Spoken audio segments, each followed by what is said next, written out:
Hi friends, ഇന്ന് മാർക്കറ്റിനെ വലിച്ചു താഴോട്ട് കൊണ്ടുപോയത് IT സ്റ്റോക്കുകളായിരുന്നു. അപ്പോൾ IT സ്റ്റോക്കുകളിൽ വലിയൊരു ഫോളോ ഉണ്ടായിട്ടില്ല. ഏകദേശം 3% ഡൗൺ ആയിട്ടാണ് നമുക്കിപ്പോൾ IT സ്റ്റോക്കുകൾ കാണാൻ കഴിയുന്നത്. ഇപ്പോൾ നിഫ്റ്റി IT ഇൻഡെക്സിലെ 10 സ്റ്റോക്കുകളും ഇന്ന് ചുവപ്പിലാണ് ക്ലോസ് ചെയ്തത്. ഇൻഫോസിസ് അതുപോലെ L&T ടെക്നോളജി സർവീസസ് പോലെയുള്ള സ്റ്റോക്കുകൾ ഏകദേശം 5% അടുത്ത് കറക്റ്റ് ചെയ്തപ്പോൾ TCS, HCL tech, persistent system പോലെയുള്ള സ്റ്റോക്കുകൾ വലിയ തോതിൽ തകരാതെ പിടിച്ചതായിട്ട് നമുക്ക് കാണാൻ പറ്റും. നമുക്കറിയാം നിഫ്റ്റി 50 ഇൻഡെക്സിൽ IT സ്റ്റോക്കുകൾക്ക് നല്ല വെയിറ്റേജ് ഉണ്ട്. അത് ബാങ്കിങ് ആൻഡ് ഫൈനാൻഷ്യൽ സർവീസസിനാണ് ഏറ്റവും അധികം വെയിറ്റേജ് ഉള്ളത്, 34%. അത് കഴിഞ്ഞാൽ സെക്കൻഡ് ഹയസ്റ്റ് വെയിറ്റേജ് ഉള്ളത് IT സ്റ്റോക്കുകൾക്കാണ്. 14% വെയിറ്റേജ് ആണ് IT സ്റ്റോക്കുകൾക്കുള്ളത്. അതുകൊണ്ട് തന്നെ IT സ്റ്റോക്കുകളിലുള്ള ഒരു തകർച്ച സ്വാഭാവികമായിട്ടും നിഫ്റ്റിയെ വലിയ തോതിൽ ബാധിക്കുന്ന ഒരു കാര്യമാണ്. അപ്പോൾ ഇന്നത്തെ ആ ഒരു IT സ്റ്റോക്കുകളിലെ ഈ ഒരു ഇടിവ് ഉണ്ടായിരുന്നില്ലെങ്കിൽ ചിലപ്പോൾ നിഫ്റ്റിയിൽ നിന്ന് പോസിറ്റീവിൽ ക്ലോസ് ചെയ്യുമായിരുന്നു. അപ്പോൾ IT സ്റ്റോക്കുകളിൽ ഉണ്ടായിട്ടുള്ള ഈ ഒരു തകർച്ചയ്ക്ക് കാരണമായിട്ട് കാണാൻ കഴിയുന്നത് ഇന്ന് ഈവനിങ് വരാൻ പോകുന്ന US ഇൻഫ്ലേഷൻ ഡാറ്റയാണ്. ആ ഡാറ്റയുമായി ബന്ധപ്പെട്ടുള്ള സ്പെക്കുലേഷൻ്റെ ഭാഗമായിട്ടുള്ള ഒരു ഇടിവാണ് നമുക്ക് IT സ്റ്റോക്കുകൾ കാണാൻ കഴിയുന്നത്. കാരണം ഇൻഫ്ലേഷൻ ഹൈ ആവുകയാണെങ്കിൽ, പൊതുവെ എല്ലാവരും ഇൻഫ്ലേഷൻ ഹൈ ആവുമെന്ന് പ്രതീക്ഷിക്കുന്നുണ്ട്. അങ്ങനെയാണെങ്കിൽ US ഫെഡറൽ റിസർവ് അവരുടെ ഇൻട്രസ്റ്റ് റേറ്റ് കട്ടുമായി ബന്ധപ്പെട്ട ഡിസിഷൻ ഡിലേ ചെയ്യാനുള്ള സാധ്യതയുണ്ട്. നമുക്കറിയാം ഇന്ത്യൻ IT കമ്പനികളുടെ ഒരു പ്രധാനപ്പെട്ട മാർക്കറ്റ് എന്ന് പറയുന്നത് അമേരിക്കയാണ്. അപ്പോൾ അമേരിക്കയിലെ ഇൻഫ്ലേഷൻ ഉണ്ടാവുകയാണെങ്കിൽ അവിടുത്തെ ക്ലയൻറ്റുകളുടെ തങ്ങളുടെ IT സ്പെൻഡിങ് കുറക്കാൻ സാധ്യതയുണ്ട്. അപ്പോൾ ഇത് IT സ്റ്റോക്കുകളെ വളരെ നെഗറ്റീവായിട്ട് ബാധിക്കും. അവരുടെ ഓർഡർ ബുക്ക്, കോൺട്രാക്റ്റുകളൊക്കെ വലിയ തോതിൽ ഇമ്പാക്റ്റ് ചെയ്യാൻ സാധ്യതയുണ്ട്. ഈ ഒരു കാരണം കൊണ്ട് തന്നെ ആയിരിക്കാം മോർഗൻ സ്റ്റാൻലി പോലെയുള്ള ഇൻ്റർനാഷണൽ ബ്രോക്കറേജ് ഹൗസുകൾ ഇൻഫോസിസ് പോലെയുള്ള ഇന്ത്യയുടെ ലീഡിങ് IT കമ്പനിയെ ഡിഗ്രേഡ് ചെയ്തതായിട്ട് കാണാം. ഓവർ വെയ്റ്റ് എന്നുള്ള പൊസിഷനിൽ നിന്നും ഇപ്പോൾ ഈക്വൽ വെയ്റ്റ് എന്ന പൊസിഷനിലേക്ക് ഇൻഫോസിസിനെ അവർ താഴോട്ടേക്ക് കൊണ്ടുവന്നിരിക്കുകയാണ്. ഇപ്പോൾ 2150 എന്നുള്ള ടാർഗറ്റ് 1740 അവർ ഇൻഫോസിസിൽ കുറച്ചിരിക്കുന്നത്. അപ്പോൾ നമ്മൾ കണ്ടതാണ് ട്രംപിൻ്റെ വൈറ്റ് ഹൗസിലേക്കുള്ള വരവ്. അത് IT സ്റ്റോക്കുകളിൽ തുടർച്ചയായ ഇടിവുകളാണ് ഉണ്ടാക്കിയിട്ടുള്ളത്. ഇപ്പോൾ നിഫ്റ്റി IT ഇൻഡെക്സ് ഓൾറെഡി 14% ഒരു കറക്ഷൻ 2025 മാത്രം നേരിട്ടതായിട്ട് നമുക്ക് കാണാൻ പറ്റും. അപ്പോൾ ഇത് IT സ്റ്റോക്കുകളുടെ ഒരു വേഴ്സ്റ്റ് പെർഫോമൻസിൻ്റെ ഒരു കാലയളവാണ്. കാരണം നിഫ്റ്റി 50യുമായിട്ട് നമ്മൾ IT ഇൻഡെക്സിനെ കമ്പയർ ചെയ്താൽ കഴിഞ്ഞ ഒരു മാസം വളരെയധികം നിഫ്റ്റി IT അണ്ടർ പെർഫോം ചെയ്തതായിട്ട് കാണാം. പൊതുവേ നിഫ്റ്റി 50 തന്നെ വലിയ തോതിൽ അണ്ടർ പെർഫോം ചെയ്യുകയാണ്. അതിൻ്റെ കൂടെ IT ഇൻഡെക്സും ഈ രീതിയിൽ അതിലും മോശമായ രീതിയിലാണ് പെർഫോം ചെയ്യുന്നതെന്ന് നമുക്ക് മനസ്സിലാക്കാൻ കഴിയും. കാരണം നിഫ്റ്റി 50 2.49%, ഏകദേശം 2.5% ഒരു ഇടിവ് കഴിഞ്ഞ ഒരു മാസം രേഖപ്പെടുത്തിയപ്പോൾ നിഫ്റ്റി IT ഇൻഡെക്സ് 13% ഇടിവാണ് രേഖപ്പെടുത്തിയിട്ടുള്ളത്. അപ്പോൾ നമ്മൾ ഇന്ത്യൻ മാർക്കറ്റിൽ നമ്മൾ കണ്ടുകൊണ്ടിരിക്കുന്ന ഒരു പ്രധാനപ്പെട്ട വാർത്തയാണ് എലോൺ മസ്കിൻ്റെ SpaceX എന്ന് പറയുന്ന അതിൻ്റെ അധീനതയിലുള്ള സ്റ്റാർലിങ്ക് എന്ന് പറയുന്ന ഇൻ്റർനെറ്റ് കമ്പനിയുടെ വരവ്. അത് വാർത്തകളിൽ ഇടം പിടിച്ചിരിക്കുകയാണ്. അപ്പോൾ ഈ ഒരു വിഷയത്തെക്കുറിച്ചാണ് നമ്മൾ ഈ വീഡിയോയിൽ വിശദമായിട്ട് സംസാരിക്കുന്നത്. R4iലേക്ക് എല്ലാവർക്കും ഒരിക്കൽ കൂടി സ്വാഗതം. ഇപ്പോൾ സൗത്ത് ആഫ്രിക്കയിൽ ജനിച്ച് അമേരിക്കയിൽ ബിസിനസ് സാമ്രാജ്യം കെട്ടിപ്പടുത്ത ടെസ്ലയുടെ ഓണറായിട്ടുള്ള എലോൺ മസ്കിൻ്റെ ഡ്രീം പ്രൊജക്റ്റാണ് എയറോസ്പേസ് കമ്പനി ആയിട്ടുള്ള SpaceX. അപ്പോൾ ഈ SpaceXൻ്റെ സാറ്റലൈറ്റ് ഇൻ്റർനെറ്റ് പ്രൊജക്റ്റാണ് സ്റ്റാർലിങ്ക്. നമുക്ക് നിലവിൽ കിട്ടിക്കൊണ്ടിരിക്കുന്ന 4G 5G നെറ്റ്വർക്കുകൾ അത് ജിയോ സ്റ്റേഷനറി സാറ്റലൈറ്റ് വഴിയാണ് കിട്ടുന്നത്. ജിയോ സ്റ്റേഷനറി സാറ്റലൈറ്റ് എന്ന് പറയുന്നത് നമ്മൾ സാധാരണ അതാത് രാജ്യങ്ങൾ അയക്കുന്ന ഉപഗ്രഹങ്ങൾ, അത് ഈ ഭൂമധ്യ രേഖയിൽ നിന്നും ഏകദേശം 35,000 കിലോമീറ്റർ ഉയരത്തിൽ ഒരു ഭ്രമണപഥത്തിലാണ് സ്റ്റേഷനറി ആയിട്ട് മൂവ് ചെയ്യാതെ നിൽക്കുന്നത്. അപ്പോൾ ഭൂമിയിൽ നിന്ന് ഗ്രൗണ്ട് ബേസ്ഡായ ആൻറ്റിനകളിൽ നിന്ന് റേഡിയോ സിഗ്നലുകൾ അയച്ചുകൊണ്ട് ആ ഉപഗ്രഹത്തിലേക്ക് പോവുകയും ആ ഉപഗ്രഹത്തിൽ നിന്ന് തിരിച്ച് ഭൂമിയിലേക്ക് സിഗ്നലുകൾ വരികയും ചെയ്യുന്ന ഒരു ടെക്നോളജിയാണിത്.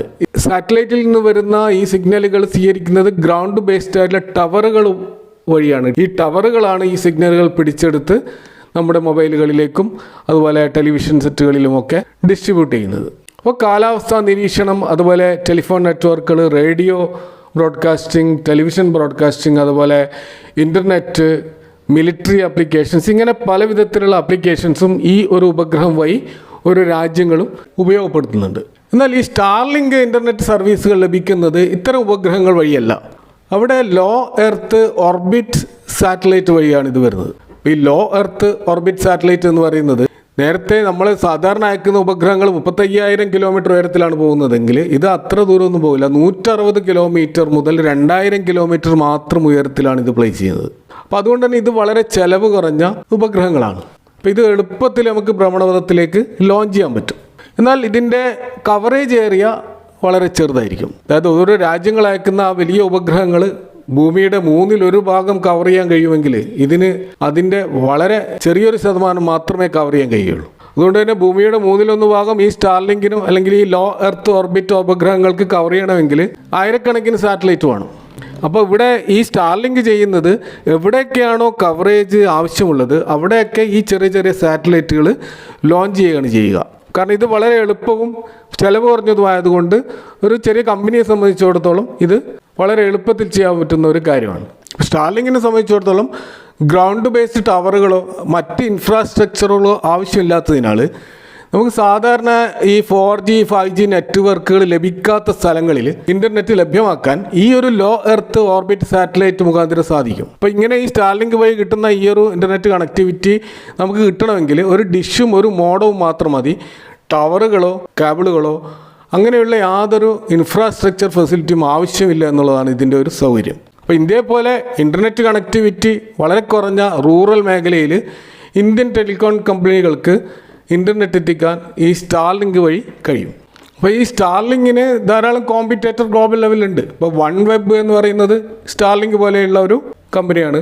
അത് UK ബേസ്ഡ് ആയിട്ടുള്ള ഒരു കമ്പനിയാണ്. ഇവരും ഈ ലോ എർത്ത് ഓർബിറ്റ് സാറ്റലൈറ്റ് വഴി നെറ്റ്വർക്കുകൾ പ്രൊവൈഡ് ചെയ്യുകയാണ്. ഇതിന് ഭാരതി ഗ്ലോബൽ അതുപോലെ എറ്റിസാലറ്റ് UK ഗവൺമെൻറ് ഒക്കെ സപ്പോർട്ട് ചെയ്യുന്ന ഒരു കമ്പനിയാണ് വൺ വെബ്. അതുപോലെ ആമസോൺ പ്രൊജക്റ്റ് ക്യൂപ്പർ എന്ന് പറയുന്ന സാറ്റലൈറ്റ് ആമസോണിൻ്റെ ഒരു ഇനീഷ്യേറ്റീവ് ഉണ്ട്. അതുപോലെ കനേഡിയൻ ഇനീഷ്യേറ്റീവ് ആയിട്ടുള്ള ടെലിസാറ്റ് ലൈറ്റ് സ്പീഡ് എന്ന് പറയുന്ന ഹൈസ്പീഡ് ഇൻ്റർനെറ്റ്, ഹ്യൂസ്നെറ്റ് ആൻഡ് വയാസാറ്റ് പോലെയുള്ള നെറ്റ്വർക്കുകളും നമുക്ക് ഇൻ്റർനാഷണൽ ലെവലിൽ കാണാൻ പറ്റും. ഇപ്പോൾ നമ്മൾ കാണുന്നത് ഇന്ത്യയിലെ ലീഡിംഗ് ടെലികോം ജയൻറ്റുകളായിട്ടുള്ള ഭാരതി എയർടെലും അതുപോലെ റിലയൻസ് ജിയോയും അവർ ഈ എലോൺ മസ്കിൻ്റെ ഈ ഒരു സ്റ്റാർലിങ്ങുമായിട്ടുള്ള ഒരു പാർട്ട്ണർഷിപ്പ് അനൗൺസ് ചെയ്തിരിക്കുകയാണ്. അപ്പോൾ ഈ രണ്ട് ടെലികോം ജയൻസിൻ്റെയും കസ്റ്റമേഴ്സ്, അവർക്ക് നെറ്റ്വർക്ക് കിട്ടാത്ത ധാരാളം കസ്റ്റമേഴ്സ് ഇവരുടെ റൂറൽ ഏരിയകളിൽ നമുക്ക് കാണാൻ പറ്റും. അപ്പോൾ അവർക്ക് ബെറ്റർ കണക്ടിവിറ്റി കൊടുക്കുക എന്നുള്ള ഉദ്ദേശത്തിലാണ് ഈ ഒരു പാർട്ട്ണർഷിപ്പ് ഇവർ സ്റ്റാർലിങ്കുമായിട്ട് ചെയ്യുന്നത് എന്നാണ് നമുക്ക് കാണാൻ കഴിയുന്നത്. എന്നാൽ കഴിഞ്ഞ വർഷം വരെ സ്റ്റാർലിങ്ക് ഇന്ത്യയിലേക്ക് കടന്നു വരുന്നതിനെ അതിശക്തമായിട്ട് എതിർത്ത രണ്ട് ടെലികോം ജയൻറ്റുകളായിരുന്നു ഇവർ രണ്ടുപേരും. ഈവൻ ഇന്ത്യ ഗവൺമെൻറ് പോലും സ്റ്റാർലിങ്കിൻ്റെ കടന്നുവരവിനെ എതിർത്തിരുന്നു. എന്നാൽ ഇപ്പോൾ ഈ ഒരു യൂട്ടേൺ വരാനുള്ള കാരണം ഇന്ത്യൻ പ്രധാനമന്ത്രിയുടെ US സന്ദർശനമാണ്. നമുക്കറിയാം, ട്രംപ് അധികാരത്തിൽ വന്നതിന് ശേഷം അദ്ദേഹം ചെയ്തിട്ടുള്ള ഒരു പ്രധാനപ്പെട്ട ഒരു ഡിസിഷൻ എന്താണെന്ന് വെച്ച് കഴിഞ്ഞാൽ എലോൺ മസ്കിനെ US ഡിപ്പാർട്ട്മെൻറ്റ് ഓഫ് ഗവൺമെൻറ് എഫിഷ്യൻസിയിലേക്ക് അതിൻ്റെ ഹെഡായിട്ട് നിയമിക്കുകയുണ്ടായി. ഇപ്പോൾ PM മോഡി US പോയപ്പോൾ ഈ എലോൺ മസ്കുമായിട്ട് ഇന്ത്യയുടെ ആ ഒരു റിലേഷൻഷിപ്പ്, പ്രത്യേകിച്ച് സ്പേസ് എക്സ്പ്ലോറേഷൻ, അതുപോലെ ആർട്ടിഫിഷ്യൽ ഇൻ്റലിജൻസ്, അതുപോലെ സസ്റ്റൈനബിൾ ഡെവലപ്മെൻറ്റ് മേഖലയിലൊക്കെ സ്ട്രെങ്തൻ ചെയ്യാൻ വേണ്ടിയിട്ടുള്ള ചർച്ചകൾ നടന്നിരുന്നു. അപ്പോൾ എലോൺ മസ്കിനെ സംബന്ധിച്ചുള്ള ഇന്ത്യയിലെ ഓട്ടോ സെഗ്മെൻറ്റും അതേപോലെ തന്നെ ഇന്ത്യയിലെ ഈ ഒരു ടെലികോം സെഗ്മെൻറ്റും പ്രധാനപ്പെട്ട ഒരു മാർക്കറ്റായിട്ട് അദ്ദേഹം കാണുന്നതാണ്. അപ്പോൾ ഈ ട്രംപുമായിട്ടുള്ള ഈ ഒരു റിലേഷൻഷിപ്പ് നല്ലൊരു സുവർണാവസരമായിട്ട് എടുത്തുകൊണ്ട് ഇന്ത്യയിലേക്ക് തങ്ങളുടെ സ്റ്റാർലിങ്കിൻ്റെ കടന്നുകയറ്റത്തിന് വേണ്ടിയിട്ട് ആ ഒരു അവസരം നല്ല രീതിയിൽ ഉപയോഗിക്കുകയാണ് ഇപ്പോൾ ചെയ്തിട്ടുള്ളത്. അപ്പോൾ നമുക്കറിയാം, ഇന്ത്യയിൽ ഇപ്പോൾ പ്രധാനപ്പെട്ട രണ്ട് ടെലികോം നെറ്റ്വർക്കാണ് റിലയൻസ് ജിയോയും അതുപോലെ ഭാരതി എയർടെലും. ഇതുകൂടാതെ BSNLും വോഡഫോൺ ഐഡിയയും ഉണ്ട്. നമുക്ക് ഏറ്റവും ഒടുവിൽ വന്നിട്ടുള്ള ട്രായിയുടെ ഡാറ്റ നമ്മൾ നോക്കിക്കഴിഞ്ഞാൽ നമുക്ക് കാണാൻ കഴിയും, അവിടെ റിലയൻസ് ജിയോയും ഭാരതി എയർടെലും അവരുടെ സബ്സ്ക്രൈബേഴ്സിൻ്റെ എണ്ണം ഡിസംബറിൽ വൻതോതിൽ വർദ്ധിപ്പിച്ചതായിട്ടാണ് നമ്മൾ കാണുന്നത്. എന്നാൽ BSNLും അതുപോലെ വോഡഫോൺ ഐഡിയയും അവരുടെ സബ്സ്ക്രൈബേഴ്സിൻ്റെ വലിയ തോതിൽ നഷ്ടപ്പെട്ടുകൊണ്ടിരിക്കുന്ന അവസ്ഥയിലാണ് നമ്മൾ കാണുന്നത്. അപ്പോൾ ഈ ഒരു സാഹചര്യത്തിൽ ഈ റിലയൻസ് ജിയോയുടെയും ഭാരതി എയർടെലിൻ്റെയും എലോൺ മസ്കുമായിട്ടുള്ള ഈ ഒരു ധാരണാപത്രം ഒപ്പിട്ടത് തീർച്ചയായിട്ടും അവരുടെ സബ്സ്ക്രൈബേഴ്സിൻ്റെ എണ്ണത്തിൽ വലിയ തോതിലുള്ള കുതിച്ചാട്ടം ഉണ്ടാക്കാൻ കാരണമാകും. BSNLും വോഡഫോൺ ഐഡിയയും വലിയ തോതിൽ സൈഡ് ലൈൻ ചെയ്യപ്പെടാനുള്ള സാധ്യതയും നമ്മൾ കാണുന്നുണ്ട്. അപ്പോൾ ആദ്യം എയർടെല്ലാണ് സ്റ്റാർലിങ്കുമായിട്ട് ധാരണാപത്രം ഒപ്പിട്ടത്.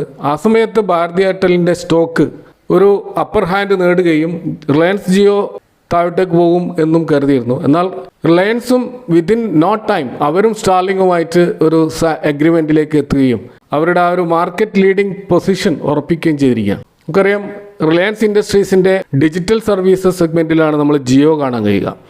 അവരുടെ മൊത്തം വരുമാനത്തിൻ്റെ ഏകദേശം 11% റവന്യൂ ആണ് റിലയൻസ് ജിയോ ക്രിയേറ്റ് ചെയ്യുന്നത്.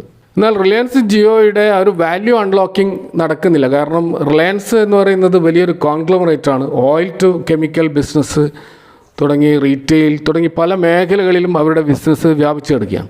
ഇപ്പോൾ റിലയൻസ് ജിയോയെ ഈ റിലയൻസിൻ്റെ ഈ ഒരു സാമ്രാജ്യത്തിൽ നിന്നും ഡിമേർജ് ചെയ്തുകൊണ്ട് ഒരു IPO ഈ വർഷം എല്ലാവരും പ്രതീക്ഷിക്കുന്നുണ്ട്. മീഡിയയുടെ റിപ്പോർട്ട് പ്രകാരം 35,000 മുതൽ 40,000 കോടിയുടെ ഇന്ത്യയുടെ ചരിത്രത്തിലെ തന്നെ ഏറ്റവും വലിയ IPO ആയിരിക്കും അതാണെന്ന് പറയുന്നത്. അപ്പോൾ നമ്മൾ കാണുന്നത് ഇലോൺ മസ്കിൻ്റെ വരവോടുകൂടി റിലയൻസ് ജിയോയും ഭാരതി എയർടെലും ഇന്ത്യൻ ടെലികോം രംഗം പൂർണ്ണമായിട്ട് കൈയടക്കുകയും അതേപോലെ തന്നെ സ്റ്റാർലിങ്കിൻ്റെ ഇന്ത്യൻ ടെലികോം മാർക്കറ്റിലേക്കുള്ള കടന്നുവരവ് അത് ഭാവിയിൽ ഈ 2 കമ്പനികളെയും ഏത് തോതിൽ ബാധിക്കാൻ പോവുകയാണ് എന്നുള്ളത് നമ്മൾ കാത്തിരുന്ന് കാണേണ്ട ഒരു കാര്യമാണ്.